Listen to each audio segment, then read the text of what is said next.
Boa noite, comunidade acadêmica. Estamos aqui esta noite para dar início à apresentação dos trabalhos da 26ª Mostra Científica, que novamente será exibida inteiramente no modo online. E neste momento será apresentado o grupo de trabalho dos acadêmicos do curso de Direito. O primeiro dos trabalhos será apresentado pela acadêmica Ana Júlia do Nascimento Mendes e tem como título O Silêncio das Vítimas de Violência Doméstica. Orientamos que as perguntas, elogios, sugestões sejam realizadas aqui no chat do YouTube e assim que possível o acadêmico estará respondendo aos questionamentos. Então vamos conferir. Olá, me chamo Ana Júlia do Nascimento Mendes, sou acadêmica da 10ª fase de Direito da Universidade do Planalto Catarinense. Meu trabalho é o Silêncio das Vítimas de Violência Doméstica. Possui como orientador o professor Giovanni Limas Floriani. O meu trabalho surgiu da seguinte problemática: quais são os motivos que levam as vítimas a não denunciar seus agressores? A escolha por essa temática surgiu mediante experiência de estágio em uma delegacia especializada em violência de lares, a DPCAM, aonde cada caso visto diariamente me surgiu o interesse de saber o porquê que as vítimas de violência doméstica, mesmo tendo o amparo da Lei 11.340, a Lei Maria da Penha, não denunciam seus agressores a ponto de se sentirem envergonhadas ou até mesmo culpadas por viver aquela determinada situação. E partiu-se da hipótese que as vítimas de violência doméstica não denunciam os seus agressores em razão de dependência econômica e afetiva, também como uma forma de preservar o casamento e a família, e ainda por vergonha de admitirem que foram agredidas e pelo medo de serem assassinadas após o término da relação. O meu trabalho foi dividido em 3 capítulos. No capítulo 1, eu abordei a violência doméstica. O que seria a palavra violência? É qualquer forma de constrangimento ou força que pode ser física ou moral. A violência contra a mulher, ela foi definida em uma convenção no Belém do Pará em 1994, que define que violência contra a mulher é qualquer ato ou conduta baseado no gênero que cause sofrimento psíquico, físico ou sexual à mulher. No capítulo 2 é as formas de violência doméstica. Encontramos a violência física, ações como bater, empurrar, puxar os cabelos; a psicológica, ações como intimidar, constranger, manipular, fazer uma constante vigilância na vítima; a sexual é constranger a vítima a presenciar qualquer ato sexual que não seja mediante a sua vontade; a patrimonial é ações como reter, subtrair bens, documentos da vítima; a moral é aquelas que se encontram nos artigos 138, 139 e 140 do Código Penal, calúnia, difamação e injúria. E também abordei os meios de denúncias: centros especializados, casa de acolhimento provisórios, delegacias especializadas, defensorias públicas, promotorias, juizados especializados em violência doméstica e familiar contra a mulher, e a central de atendimento, o famoso Disque 100 ou Disque 180. No âmbito da violência doméstica, existe o ciclo da violência, que ele é composto por 4 fases. Na primeira fase é a criação da tensão, aonde começa os xingamentos e o início da violência psicológica. Na segunda fase, não é somente a violência psicológica e a agressão verbal, ela aumenta. Então, a parte para a agressão, o autor, né, o agressor, ele parte para a agressão física, e a mulher, ela não vem só sofrer agressões verbais. A famosa lua de mel, que é onde o parceiro se sente culpado e ele se sente arrependido por ter feito aquelas ações contra a vítima. E vem aquela fase, a promessa de amor e negação, que não vai fazer mais aquelas determinadas ações. Ele compra a vítima com um buquê de flores, com chocolates, ele tenta fazer que toda aquela situação ela venha a ser revertida. E esse é o ciclo da violência, ele acaba se tornando repetitivo. E no terceiro capítulo foi analisar quais são os motivos, né, que levam as vítimas de violência doméstica a não denunciar seus agressores. A análise se deu através de formulário de avaliação de risco, que ele foi criado pela Polícia Civil, o Ministério Público e o Tribunal de Justiça, e ele é um instrumento para prevenir a violência o enfrentamento, né, de crimes cometidos ali na violência familiar contra a mulher, e ela foi publicada na Lei 14.149 de 2021. E esse formulário, ele é composto por 30 perguntas, onde a vítima, quando ela registra o boletim de ocorrência e pede a medida protetiva, ela responde esse formulário de avaliação de risco, onde eu retirei algumas perguntas que se encaixariam com o meu trabalho. A pergunta: o agressor já praticou alguma dessas agressões físicas contra você? 62% das mulheres responderam que sofreram empurrões. A maior parte foi que sofreram empurrões, mas também sofreram agressões como tapas, soco, chute, enforcamento e entre outros meios de agressões. E uma mulher respondeu que não sofreu nenhuma agressão. Na pergunta: você tem filhos? 49% das mulheres possuem filhos com o agressor, 21% responderam que possuem filhos de outros relacionamentos, 20% responderam ter filhos com o agressor e de outro relacionamento, 9% das mulheres responderam que não possuem filhos e 1% não respondeu. Na pergunta: o agressor já usou e ameaçou usar arma de fogo contra você ou tem fácil acesso a uma arma? 49% das mulheres responderam que não sabiam, 33% responderam que sim. As que responderam que sim, 77% o agressor ameaçou usar arma de fogo e 23% o agressor ele usou a arma de fogo. Na pergunta: o agressor persegue você, demonstra ciúme excessivo? 82% responderam que sim, 15% não e 3% não sabiam se o agressor ele fazia essas determinadas atitudes. O agressor já falou em se suicidar, se tentou suicídio? 47% das mulheres responderam que o agressor já tentou e já falou que ia se matar. Situação de moradia: 62% das vítimas possuíam casa própria, 26% moravam de aluguel, 11% moravam em residências cedidas ou de favor e 1% não respondeu. Na pergunta: você considera-se dependente financeiramente do agressor? 74% responderam que não dependiam e 26% responderam que dependiam financeiramente. Vale destacar que essas 26% que responderam que dependiam financeiramente do agressor, elas estavam ainda em convivência e morando na mesma casa do agressor, elas ainda dependiam dele. Elas ainda estavam na relação, e as 74% elas não tinham mais convívio com o agressor e não residiam na mesma residência. Considerações. Foi analisado todos os dados e, através da análise, as razões pelas quais as vítimas de violência doméstica não denunciam seus agressores é dependência emocional, vergonha ou culpa, dependência econômica, preservação da família e o medo de serem assassinadas após o término da relação. Eu espero que o meu trabalho ele venha a ser de grande valia para que as vítimas, né, de violência doméstica venham conhecer os seus direitos e venham sair desse ciclo vicioso, o ciclo da violência, e também que venhamos construir uma sociedade mais respeituosa, garantindo os direitos das mulheres. Muito obrigada. Muito obrigado à acadêmica Ana Júlia do Nascimento Mendes e parabéns pela sua apresentação. Lembramos que os questionamentos aos acadêmicos devem ser realizados aqui no chat ao vivo. Se você está achando legal este formato de apresentação, deixe o seu like e compartilhe o link desta live com seus amigos. E se você está gostando das apresentações, deixe seu comentário que ficaremos muito felizes com a sua participação.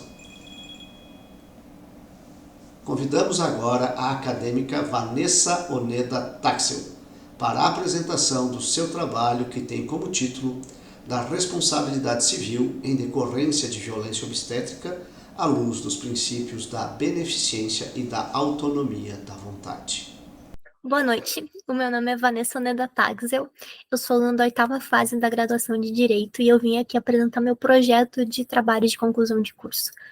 O título dele é Da Responsabilidade Civil em Decorrência da Violência Obstétrica à luz dos princípios da beneficência e autonomia da vontade.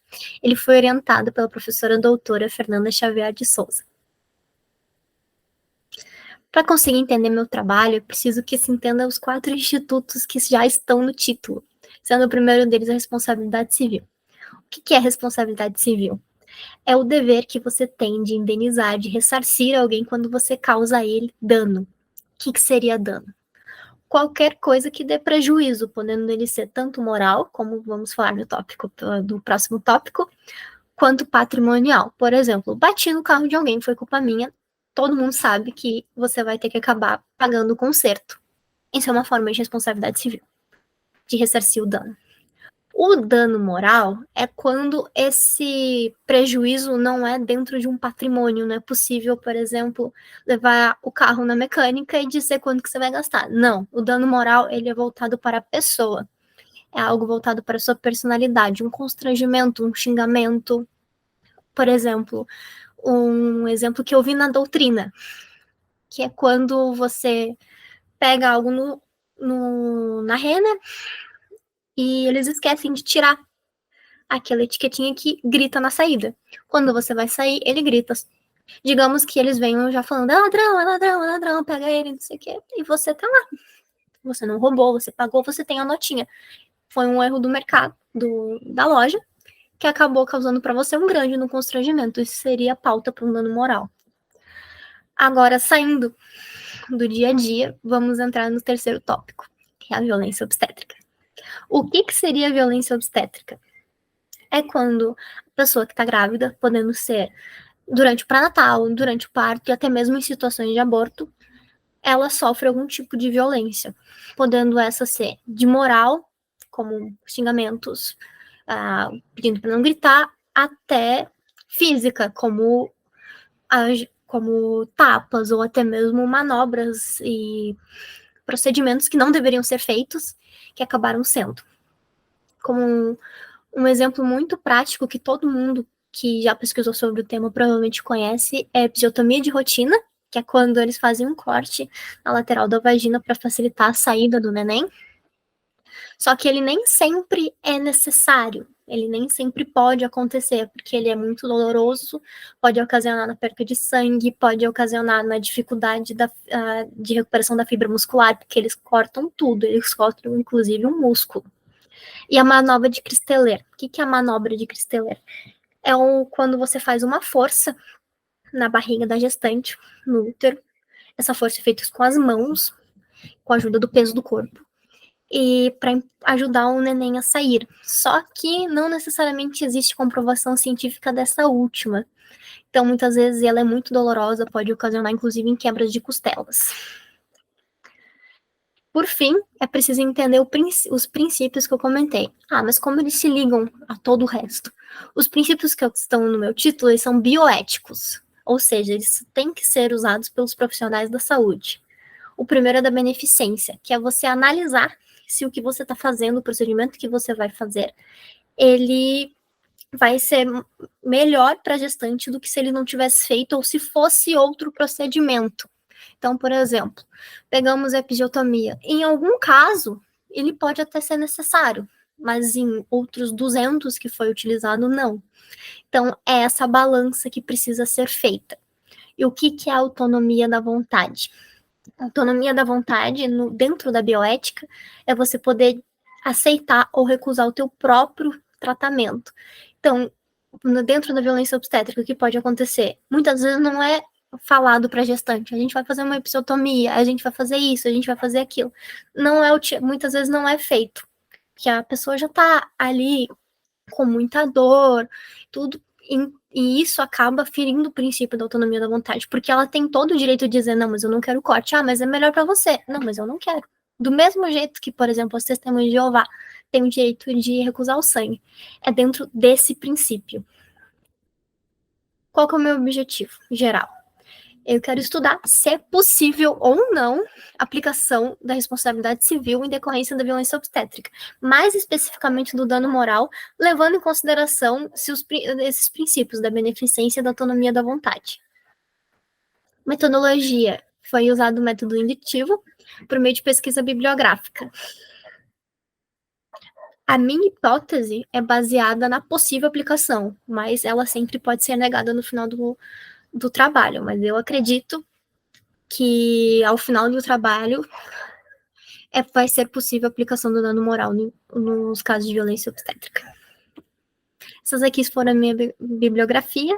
Uma boa noite a todos, muito obrigada pela atenção. Muito obrigado, acadêmica Vanessa Oneda Taxel, e parabéns pela sua apresentação. Lembramos que os questionamentos aos acadêmicos devem ser realizados aqui no chat ao vivo. Se você está achando legal este formato de apresentação, deixe o seu like e compartilhe o link dessa live com seus amigos. E se você está gostando das apresentações, deixe o seu comentário que ficaremos muito felizes com a sua participação. Convidamos agora a acadêmica Maria Eduarda Macedo Silva de Bona Sartor para a apresentação do seu trabalho que tem como título Revolução Cibernética. Olá, eu sou a acadêmica Maria Eduarda Macedo Silva de Bona Sartor, do curso de Direito. A minha orientadora é a professora Gisele Luciane Diniz, e hoje eu vou apresentar o meu trabalho da mostra científica com o tema Revolução Cibernética. Era digital. A humanidade sempre teve a necessidade de se comunicar e utilizou de diversos meios para esse fim, sendo até mesmo utilizando de sinais de fumaça. Nas tribos primitivas, a comunicação era precária e de forma que nem todos podiam se relacionar devido à falta de clareza da comunicação. Geralmente, eram utilizados de gestos para manifestar o desejo de se comunicar com o outro. No decorrer do tempo, foi necessário aprimorar a comunicação, chegando à instrução pela fala e mais tarde escrita.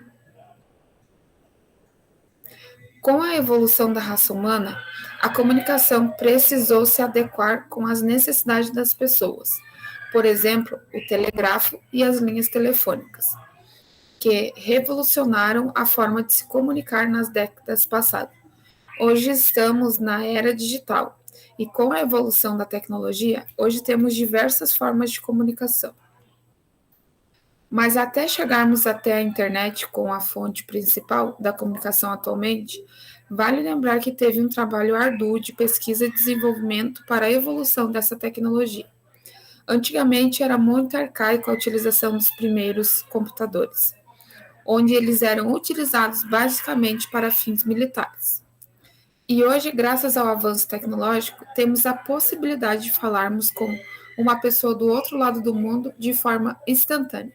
E hoje temos a comunicação na palma da nossa mão, através do smartphone. Tecnologia e novos conceitos. Com a tecnologia avançando cada vez mais, e assim interferindo diretamente na forma que nos comunicamos como raça humana, temos inúmeras vantagens que os nossos antepassados não tiveram. Podemos saber o que está acontecendo no mundo apenas com um clique em uma página da internet. E não precisamos mais esperar passar na TV para sermos informados de algum assunto. Agora podemos nos aprofundar em qualquer assunto, bastando utilizarmos dos mecanismos de pesquisa da internet que a internet nos proporciona. E devido ao grande número de informações disponíveis na rede global, temos um novo petróleo chamado de Big Data, tecnologia e novos conceitos. E para ajudar a organizar melhor a imensidão de dados distribuídos em milhares de servidores pelo mundo, podemos contar com a inteligência artificial para organizar todos esses dados e nos dar a informação mais precisa possível e de qualquer assunto.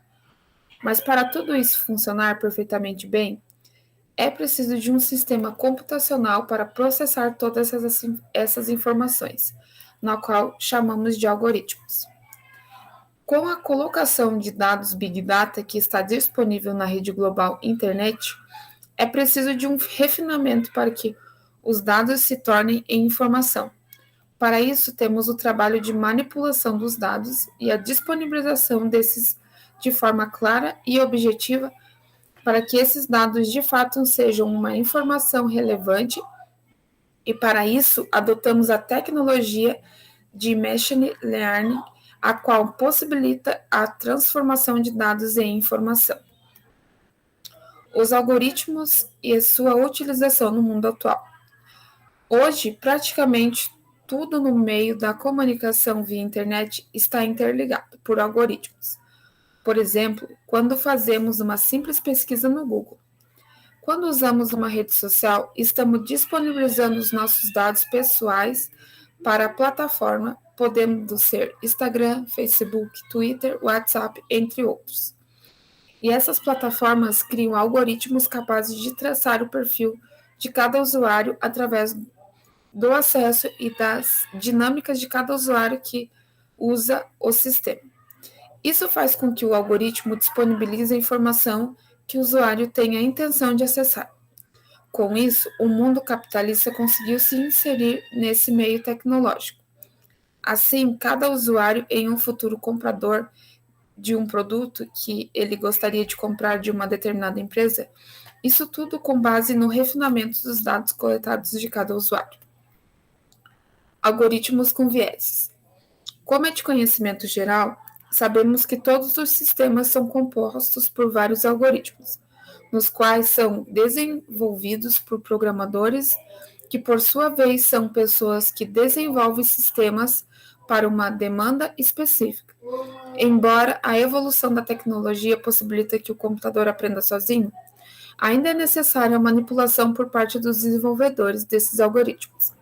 E assim existe a possibilidade de um algoritmo favorecer ou desfavorecer algum critério no ambiente que está analisando os dados. Por exemplo, em uma rede social, a publicação de um famoso terá alcance maior aos seus fãs que compartilham das mesmas ideias e comportamentos. Além disso, devido ao capitalismo estar diretamente inserido na tecnologia de algoritmos, é possível fazer uma manipulação na entrega da informação quando se investe muito em dinheiro em alguma plataforma de compartilhamento de dados como Instagram, Twitter ou Facebook. Devido aos algoritmos serem desenvolvidos para atender a um determinado objetivo, é possível direcionar os resultados desses algoritmos, como, por exemplo, já existe inteligência artificial que é capaz de julgar se uma pessoa é altamente perigosa para se conviver na sociedade. Porém, não caberia ao algoritmo tomar uma decisão com base na raça, cor ou gênero de uma pessoa. Por mais que os algoritmos sejam criados para auxiliar nas tomadas de decisão, é necessário ter uma certa preocupação para que os resultados não sejam manipulados para beneficiar um determinado indivíduo ou empresa. O poder dos algoritmos. Com a evolução dos algoritmos, existe um desafio muito grande com base nas decisões que esses algoritmos geram. Hoje, através da inteligência artificial, é possível identificar pessoas no meio de uma multidão através do reconhecimento facial, também possibilitando saber a orientação sexual de um indivíduo se este estiver em depressão ou com algum problema psicológico. Isso pode ser visto como um instrumento fantástico para o diagnóstico mais preciso de uma possível doença. Mas, de outro lado, existe a preocupação de que as empresas utilizem desse mecanismo da inteligência artificial para usufruir dos seus benefícios em detrimento da doença alheia, como, por exemplo, empresas de plano de saúde ou de ramo farmacêutico. Conclusão. Com base nas informações apresentadas, vimos que a tecnologia, sobretudo a inteligência artificial, veio para revolucionar a forma que as decisões são tomadas, especialmente sobre o comportamento humano. Porém, é muito importante destacar que os outros algoritmos são criados para auxiliar na tomada de decisão, mas podem gerar resultados errôneos. Devido a toda a resposta gerada e derivada de dados coletados, no qual cabe ao algoritmo refinar esses dados e transformá-los em informação. Muito obrigado à acadêmica Maria Eduarda Macedo Silva de Bona Sartor e parabéns pela sua apresentação. Lembramos que os questionamentos aos acadêmicos devem ser realizados aqui no chat ao vivo. Se você está achando legal este formato de apresentação, deixe o seu like e compartilhe o link dessa live com seus amigos. E se você está gostando das apresentações, deixe seu comentário que ficaremos muito felizes com a sua participação. Convidamos agora o acadêmico Eduardo Perim Luiz da Silva para a apresentação do seu trabalho que tem como título As Tutelas de Urgência, como exceção à regra da obrigatoriedade do contraditório imediato. Boa noite, me chamo Eduardo Perim, sou acadêmico da sexta fase do curso de Direito aqui da Universidade Planalto Catarinense e hoje, orientada pela professora Fernanda Xavier de Souza, venho ministrar aos senhores acerca das tutelas de urgência como exceção à regra de obrigatoriedade do contraditório imediato. A presente objeto é uma investigação bibliográfica das literaturas jurídicas que tratam acerca das tutelas de urgência como exceção à regra de obrigatoriedade do contraditório imediato, assim como sua origem e conceitualização no direito positivo. Nossa pesquisa desenvolveu-se com base numa revisão bibliográfica em obras destinadas à doutrina jurídica, somando-se pesquisa da Lei Processual Civil, qual seja a Lei 13.105 de 2015 e de julgados do Tribunal de Justiça de Santa Catarina. Por fim, procedeu-se à coligação dos dados arguidos. Importante trazer que o contraditório é concebido em primeira linha na Constituição Federal, em seu artigo 5º, que nos traz que os litigantes, em um processo judicial administrativo e aos acusados em geral, são assegurados contraditório e ampla defesa com os meios e recursos a ela inerente.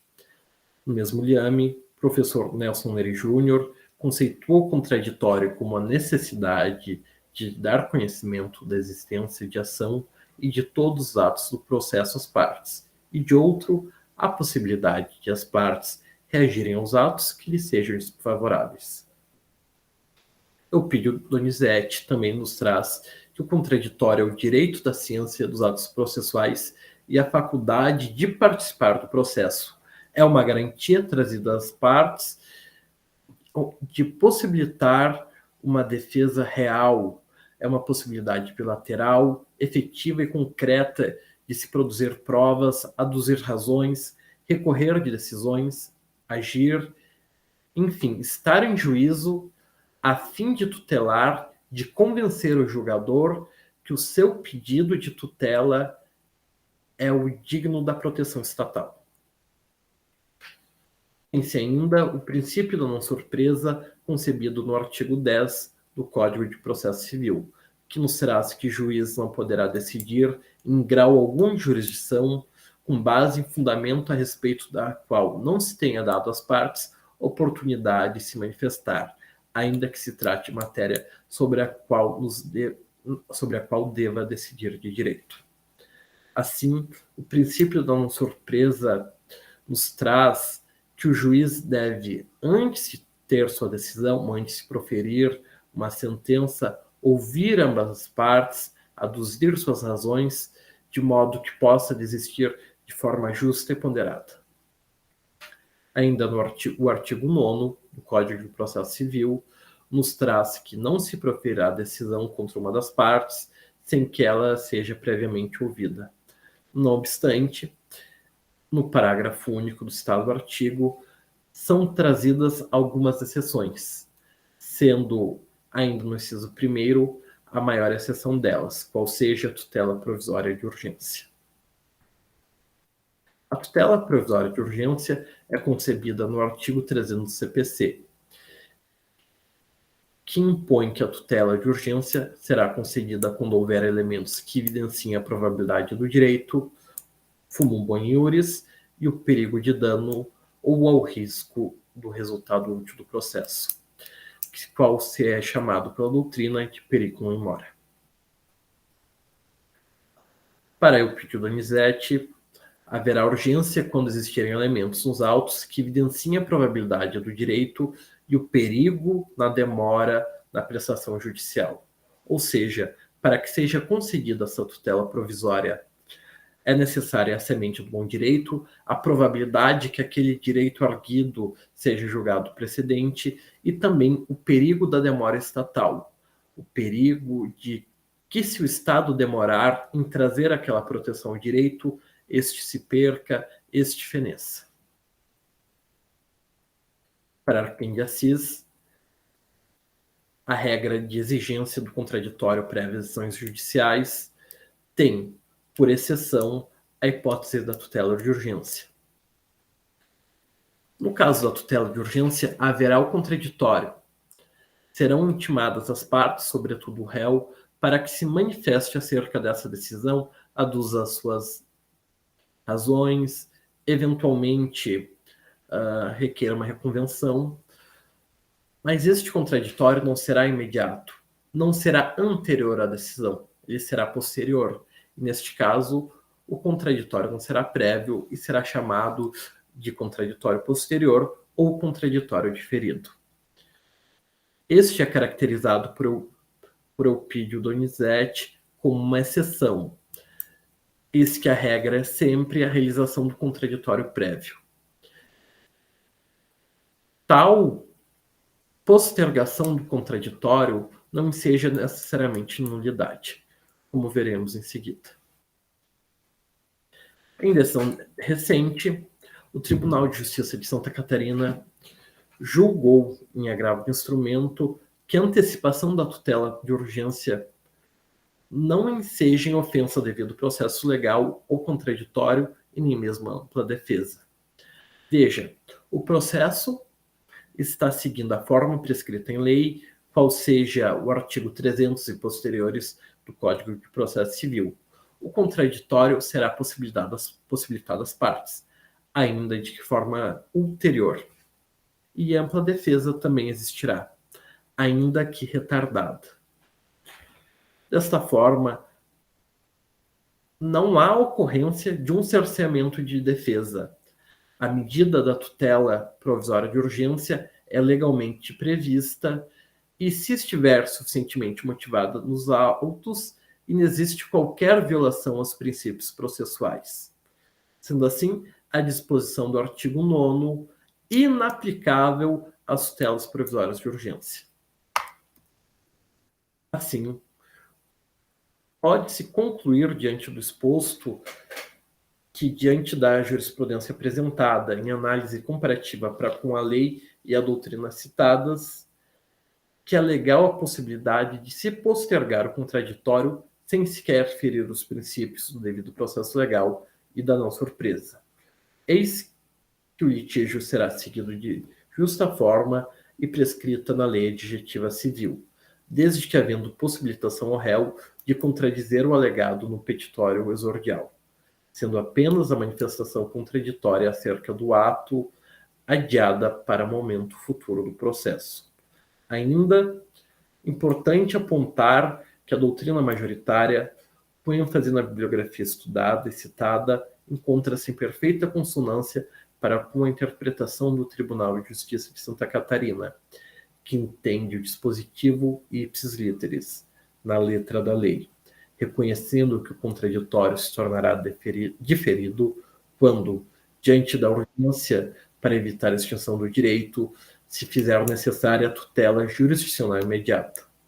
Ainda, justo apontar que o próprio relator, em sua decisão, apresentou um entendimento doutrinário muito semelhante ao pesquisado, inclusive apontando autores como Luiz Alberto Marinoni, apenas demonstrando com maior ênfase que o palanque catarinense reconhece, de forma pacífica e reiterada, a possibilidade de adiamento do direito de contradizer o alegado, sendo a tutela de urgência a principal regra de exceção, a principal exceção à regra de imediaticidade do contraditório imediato.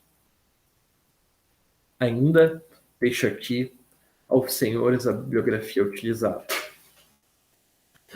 Não posso deixar de também trazer à tona os agradecimentos, sobretudo à professora Fernanda Xavier de Souza, que me orientou neste projeto e também lecionou para mim a cadeira de Teoria Geral do Processo, ao professor Gerson Paulo Arruda, coordenador do curso de Direito, que ministrou a cadeira de Processo Civil 1, e também a professora Maria Cristina Renon, que lecionou para mim acerca das tutelas e também pôde trazer à tona os procedimentos especiais previstos no Código de Processo Civil.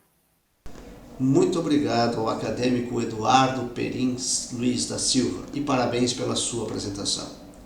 Lembramos que os questionamentos aos acadêmicos devem ser realizados aqui no chat ao vivo. Se você está achando legal este formato de apresentação, deixe seu like e compartilhe o link dessa live com seus amigos. E se você está gostando das apresentações, deixe o seu comentário que ficaremos muito felizes com a sua participação. Convidamos agora o acadêmico Luiz Pessoa Janesco para a apresentação do seu trabalho que tem como título O uso de inteligências artificiais para decisões automatizadas, regulamentação pelo direito brasileiro e europeu. Boa noite, eu me chamo William Pessoa Janesco, sou acadêmico do curso de Direito, atualmente estou cursando a 4ª fase. Minha orientadora é a professora Gisele Luciane Diniz. Hoje eu vou apresentar o trabalho O uso de inteligências artificiais para decisões automatizadas, regulamentação pelo direito brasileiro e europeu. Então já vamos conceituando o que são as inteligências artificiais, nada mais sendo que sistema de máquinas capazes de imitar a inteligência humana. Então esses sistemas, eles funcionam através de alguns algoritmos matemáticos que são inseridos alguns dados neles, tá? Então são inseridos dados na forma de padrão e esse próprio algoritmo ele vai revisando esses dados e se aprimorando. Mas enfim, qual é o uso dessas inteligências no meio jurídico? Então a gente pode utilizar as inteligências artificiais para análise e gerenciamento de documentos. Então, para análise de um grande volume de documentos, ao invés de perdermos horas e horas de mão de obra, nós podemos simplesmente fazer com que as inteligências analisem esses documentos, buscando alguns padrões neles. Também a gente pode gerenciar fluxo de trabalho e os prazos. Para quem trabalha na área jurídica ou tem conhecimento sobre a área, sabe a importância dentro dos prazos no direito brasileiro. A gente também tem a segurança e privacidade desses dados. Principalmente em busca em meios de navegação, as inteligências artificiais vão detectar atividades suspeitas. A gente também vai ter o uso de inteligências artificiais nas pesquisas legais. Então, se eu quero achar uma jurisprudência, se eu quero achar uma legislação, eu vou ter uma busca avançada de uma forma mais eficiente utilizando essa inteligência artificial. A gente também pode ter o uso e assistência legal de chats, ou chatbots, né? Que então, um exemplo dele seria então o chat GPT. Então seria os chats alimentados pelas próprias perguntas dos usuários, nas quais você já teria perguntas pré-estabelecidas e que ele ajudaria você a obter informações básicas acerca de certo assunto. Talvez o principal, que a maioria do pessoal já tenha utilizado, é o chat do Gov. Mas então, o que são essas decisões automatizadas, que está lá no título do trabalho? As decisões automatizadas nada mais são do que decisões no processo tomadas pelas inteligências artificiais. Então, uma inteligência artificial, entre aspas, treinada dentro daquela área específica do direito, dentro de um caso específico, ela vai tomar uma decisão com base em casos parecidos. Então, vão ser inseridos padrões e as informações de casos parecidos na inteligência artificial e ela vai tomando essas decisões com base nos dados anteriores, certo? Num meio super lotado, num meio que tá muito cheio de processos, que a gente não dá conta de lidar com tantos processos como é o direito brasileiro, a inteligência artificial é uma grande aliada para que a gente aumente a eficiência do judiciário. Mas quais são os problemas da gente utilizar as inteligências artificiais para essas decisões automatizadas? Que elas vão acabar ficando extremamente genéricas, porque a inteligência artificial ela não consegue analisar caso por caso especificamente. Ela apenas faz uma comparação, ela só compara casos parecidos, e a gente sabe que nenhum caso é igual ao outro. É claro que sim, ela vai auxiliar, mas ela não é a solução para tudo.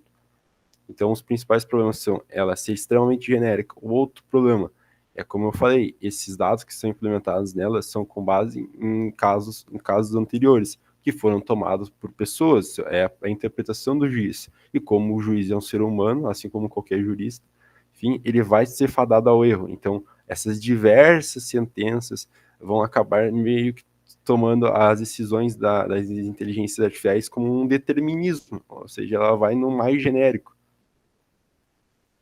Falando só um pouco sobre a legislação brasileira e a legislação europeia. Então, as duas são parecidas, mas elas têm algumas diferenças, tá? A grande pioneira, enfim, foi a legislação europeia, que é o GDPR, ou Regulamento Geral sobre Proteção de Dados, que ele foi assinado lá em 14 de abril de 2016. Então, é um grande regulamento de toda a União Europeia, que ele teve como base a proteção e privacidade de dados, principalmente das empresas, tá? Então, as empresas que trabalham com armazenamento, transmissão de dados dos indivíduos, eles sempre, esse regulamento teve como principal preocupação assegurar que esses dados fossem armazenados de forma segura.